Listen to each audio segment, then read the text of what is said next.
먼저 바쁘신 와중에도 이 자리에 참석해 주신 많은 기자님들에게 감사의 말씀 드립니다. 저는 이번 기자회견 사회를 맡은 고려대학교 대학원 총학생회장 김선우라고 합니다.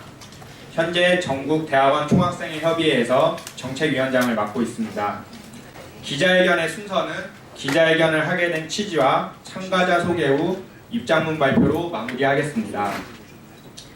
먼저 이번 기자회견의 취지를 제가 간략히 설명드리겠습니다.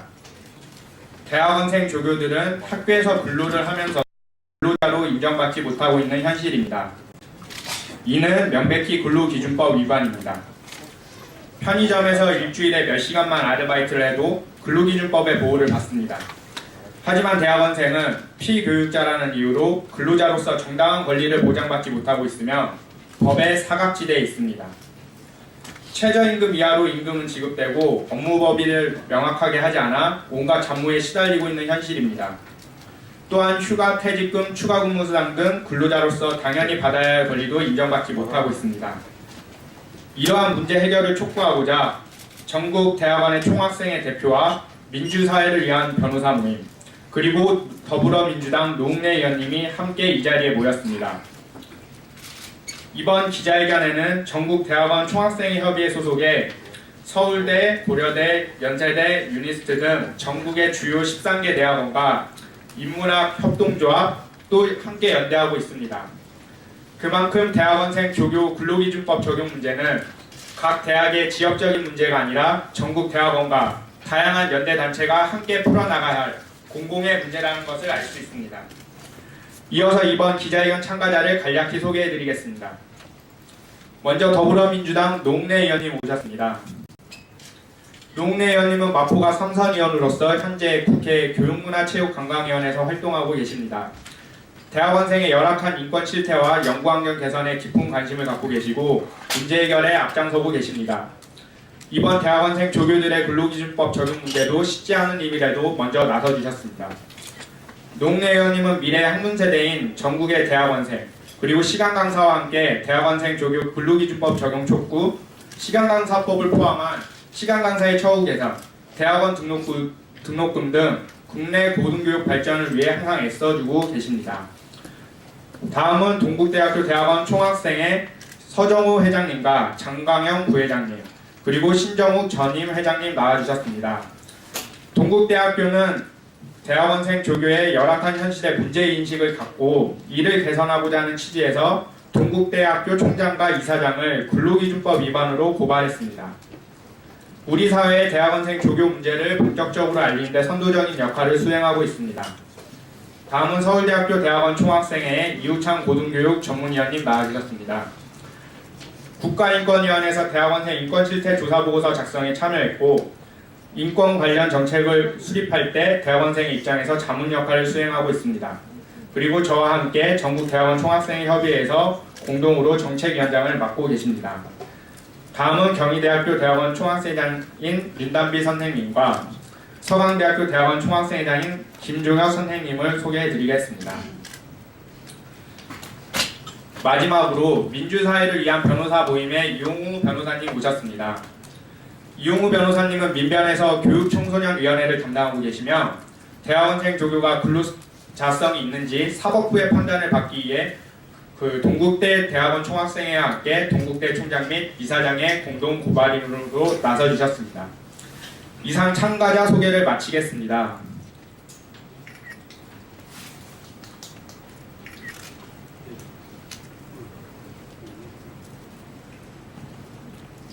다음은 참가자들의 발언이 있겠습니다. 더불어민주당 노웅래 의원님과 그리고 대학원생 대표, 민주사회를 위한 변호사 모임의 이용우 변호사님이 발언이 있겠습니다. 먼저 더불어민주당 노웅래 의원님의 발언을 먼저 듣겠습니다. 더불어민주당 노웅래 의원입니다. 대학원 조교 부당한 처우 시정 촉구를 위한 기자회견문입니다. 대학원 조교들은 정당하게 대학의 업무를 하면서도 임금을 장학금 형태로 지급받는 부당한 대우를 받고 있어서 이에 대한 시정을 촉구하고자 이 자리에 섰습니다. 34개의 국립대 및 서울 소재 대학원 조교 현황 자료에 따르면은 92%의 대학이 조교 급여를 임금이 아닌 장학금 형태로 편법 지급하고 있습니다. 조교 업무의 성격과 강도를 고려해 본다면은 조교는 당연히 노동관계법상의 근로자로 보는 것이 타당합니다. 그러나 조교 근로계약서를 체결한 학교는 34곳 가운데 한 곳에 불과할 뿐입니다. 대학원생 조교에 대한 급여 처우는 장학금 형태가 아닌 임금 형태로 지급되어야 마땅합니다. 특히 대학 등록금에 관한 규칙에 따른 전체 등록금 총액의 10% 이상을 장학금으로 지급해야 한다는 규정을 맞추기 위해서 조교에게 임금 대신 편법으로 장학금을 지급하고 있는 실정입니다. 그래서 더 많은 학생들에게 돌아갈 장학금 규모가 줄어들고 빼앗기고 있는 셈입니다. 학문의 전당이라 할 수 있는 대학원들이 사제지간이라는 특수관계와 열정에 대한 대가라는 미명하에 법규를 어기고 열정행위를 강요하는 것은 있어서는 안 될 것입니다. 오늘 대학원생 조교의 노동권 문제 해결을 위해 한자리에 모인 전국 대학원 총학생회 협의회와 그리고 시민단체 등과 함께 힘을 모아서 학생 조교 제도를 근본적으로 해결하는 데 앞장서고자 합니다. 아울러 조교들의 정당한 노동권 보장을 위해서 교육부와 대학원들의 개선 방안 마련과 전면적인 실태 조사를 촉구하는 바입니다. 이상입니다. 예, 더불어민주당 노웅래 의원님의 발언을 들어보았습니다. 다음으로 서울대 이우창 고등교육전문위원회 발언을 이어나가겠습니다. 안녕하세요. 서울대학교 대학원 총학생회에서 고등교육 전문위원으로 마이크 좀 조금만 이우창입니다. 올려줘. 그 올리는 거 있거든. 그 누르는 버튼이 가서. 네, 좋은 테크놀로지. 먼저 오늘 이곳에서 대학원생 조교의 권리 보호를 이야기하는 장소를 마련하기까지 애써주신 더불어민주당 노웅래 의원실과 전국 대학원 총학생회 협의회의 여러 선생님들, 특히 신정욱 전 부국대학교 대학원 총학생회장님께 깊은 감사를 드리고 싶습니다. 아마도 이 자리에 참석해주신 분들께서는 다들 알고 계시리라 생각합니다만, 현재 서울대학교 대학원 총학생회는 몇 주 전 언론을 통해 밝혀진 비극적인 사건 하나를 맡고 있습니다. 바로 서울대 스캔노에 혹은 8만 대장경으로 알려진 사건. 한 교수가 자신의 대학원 지도학생에게 착취라는 표현을 피하기 힘들 정도로 막대한 부당노동을 지시한 혐의로 고발된 사건입니다. 한 명의 대학원생이 자신이 오랫동안 꿈꿔온 진로를 포기하기까지 얼마나 큰 희생을 감내해야 했을지 모르지 않는 입장에서 이 케이스를 또 한 번 언급하기 무척 조심스럽습니다. 그럼에도 불구하고 이 사건을 말할 수밖에 없는 이유는 바로 이 사건의 피해자의 말로 오늘 기자회견에서 주장하는 바와 같은 내용이 왜 필요한지를 그 존재 자체를 웅변하고 있기 때문입니다. 간단히 말해 조교라는 이름 하에 사실상 상급자의 권한 행사를 무제한적으로 용인하는 제도상의 결함이 방치되지 않았다면 그와 같이 정근대적이라고 밖에 말할 수 없는 이 시대의 예속이 가능했을까요?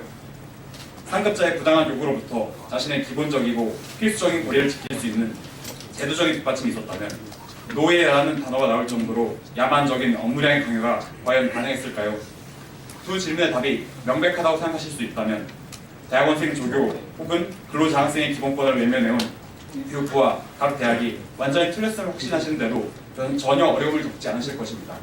이제 우리는 이런 추악하고 야만적인 구태와 완전히 결별할 때가 되었습니다. 물론 오늘의 기자회견은 시작에 불과하며 이날의 일부가 현실적인 구속력을 갖는 결과물로 나타날 때까지는 예상보다 더 긴 시간이 필요할지도 모릅니다.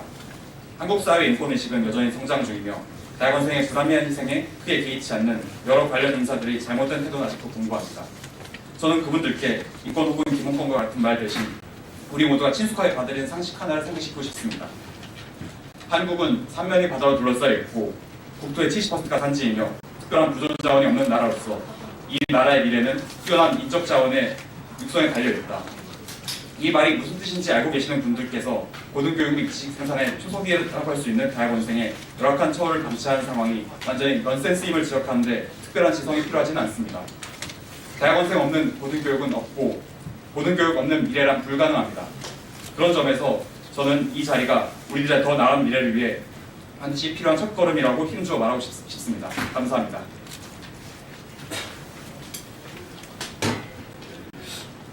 예, 서울대 이우창 고등교육전문위원회 발언을 들어보았습니다.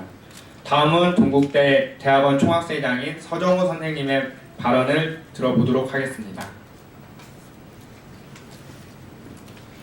안녕하십니까. 동국대학교 일반대학원 총학생회장 서정호입니다.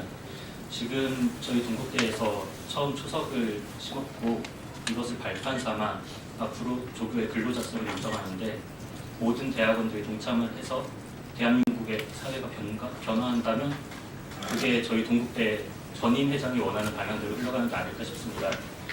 저희가 동국대를 고발하기까지 저희는 참 많은 고민을 했을 거라고 생각합니다. 국가와 국민, 학교와 학생, 상호 화합해야 되는 문제임에도 불구하고 소통이 되지 않고 소통을 거부하고 소통을 피했고 그렇게 이 자리까지 오게 됐다고 생각합니다. 저희 동국대학교는 독립학교입니다. 불교를 기반으로 움직이고 있는 학교입니다. 이러한 고소 고발건이 아니라 원흉 회통하여 상생 발전할 수 있는 방향으로 학교와 학생 서로 양보하고 이해하여 더 좋은 방향을 찾기 위해 모색하기 바랍니다. 이상입니다. 감사합니다. 예, 동국대 서정호 현재 대학원 총학생회장의 발언을 들어보았습니다. 마지막으로 민주사회를 위한 변호사 모임 교육청소년위원회의 이용우 변호사님 발언을 들어보도록 하겠습니다. 예, 반갑습니다. 방금 소개받은 민변 교육청소년위원회 노동위원회 소속으로도 있고요. 이용우 변호사입니다. 이번 동국대학교 조교들 문제에 대해서 고발을 대리하고 있고요. 지금 고발인은 동국대학교 대학원 총학생회하고 민변 교육청소년위원회가 함께 공동 고발을 했습니다.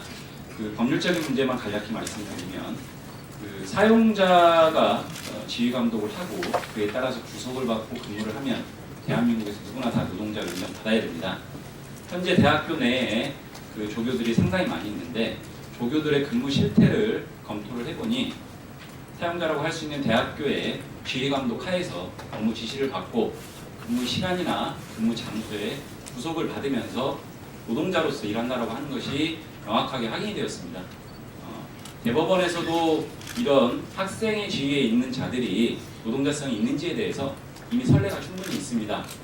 우리 대학 의과대학의 인턴 레지던트로 근무하는 학생들 다 노동자 지위를 인정받았습니다. 그리고 더 나아가서 현장 실습을 하고 있는 특성화고 예전에 말하자면 실업계 고등학교죠. 실업계 고등학교의 현장 실습생 고등학생들이 현장에 나가면 다 노동자로서 인정받을 수 있다라고 하는 것이 이미 확립된 대법원의 판례입니다. 이런 것들을 종합해보면 이번에 고발 사건에 대해서 저희가 서울지방고용노동청에 고발을 했고 조사가 어느 정도 마무리 단계에 있습니다. 법령과 판례의 취지에 따르면 당연하게도 노동자성을 인정받고 대학교들은 이러한 부분들에 대해서 동국대학교 사건을 계기로 전반적인 제도 개선에 나설 수 있는 계기가 마련되기를 좀 희망하고 있습니다. 이 사건이 서울지방고용노동청 고용노동부를 거쳐서 검찰의 최종 단계를 거칠 텐데요.